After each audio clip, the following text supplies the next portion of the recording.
Vice President Mike Pence, thanks for joining us, Mr. V. You bet, Joe. Good to see y'all. Good to see you. You could have told us last time, but you didn't, and then you told somebody else. But now we know. So you're in the race. We are.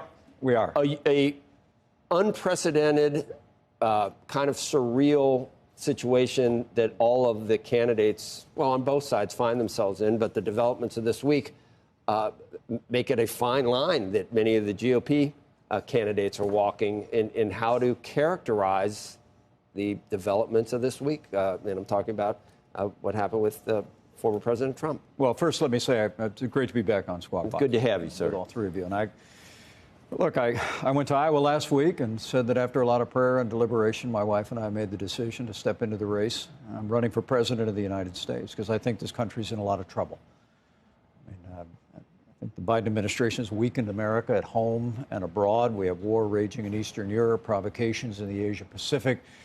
And I hardly need to tell people on Squawk Box about the challenges in this economy. I know that the administration is boasting about inflation being down, but it's still twice what the target of the Fed is. We're all anxiously awaiting what the Fed will decide today. And the truth is that we need new leadership. I believe in the Republican Party. We need new leadership in the United States to get us back to the policies that had this country growing, had this country secure, had the world more peaceful. But it's a very challenging time in the life of the nation. I think yesterday was a very sad day for America. I mean, to see a former president of the United States brought into court and subject to charges, I think, was dispiriting. But you're on record saying they're serious charges. And they're concerning.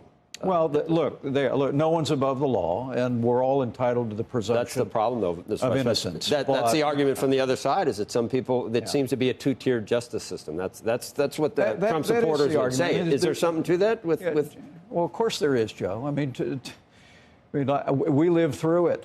I mean, we saw Hillary Clinton engage in this kind of behavior with regard to classified materials, and to be given a pass in 2016, we saw 2.5 years of the Russia hoax that now, thanks to the Durham report, we know is an investigation that should have never even been started. And we've seen a Justice Department that seems to have a two-tiered system of justice. None of that changes the fact, though, that the handling of classified materials is a very serious matter, not only from my years as vice president, but also my years on the International Relations Committee. And look, I had a chance to review the indictment over the weekend. And this indictment contains serious charges, and I cannot defend what is alleged.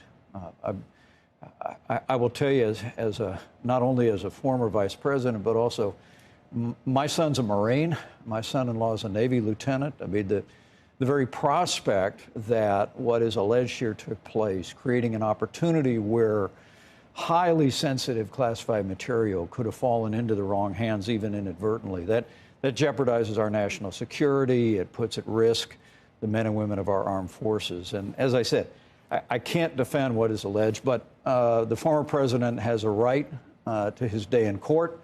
I know he's pled not guilty. And at the end of the day, though, Joe, as you suggested, I can't believe that politics didn't play some role here. We have seen the politicization at the Department of Justice for years and years. We saw FBI agents that falsified official documents to further that Russia hoax. And so one of the things I've said in the days since this news broke, shortly after I announced for president, was if I had the privilege to be president of the United States, we're going to clean house at the top of the Department of Justice. We're going to find men and women who are universally respected by both political parties. And we're going to restore public confidence and equal treatment under the law. You were there for 4 years with President Trump. Do you think some of the stuff would be characterized as reckless. And I'm just wondering, the voters, you know where the polls are. Again, I don't know, people discount polls, but sometimes as numbers go up with things like this. You're in single digits. He's at like 40 or 50%. Does it ever affect GOP voters to the extent that they say, I support this. I supported his policies.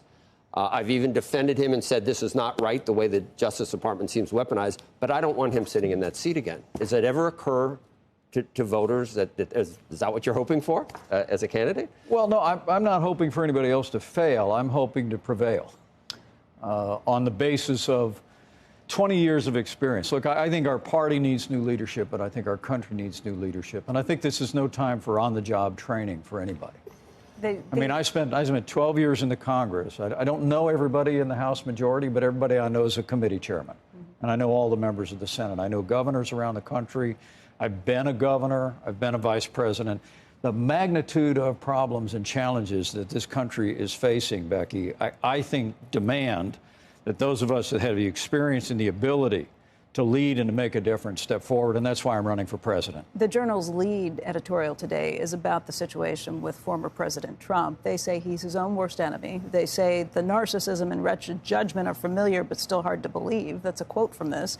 They think if he is renominated by Republican primary voters, that he will lose in a general election, and that it's really up to the primary voters to make this decision. Do you agree with that? Well, I'm running for president because I think I'm the best choice, not just to lead our party, but to lead our nation. I say that with deep humility. I mean, my family and I have been blessed with the opportunities to serve this country. But as I said early on, different times call for different leadership. And I want to say, as I said, I can't defend what is alleged in this indictment, but the president's entitled to his day in court.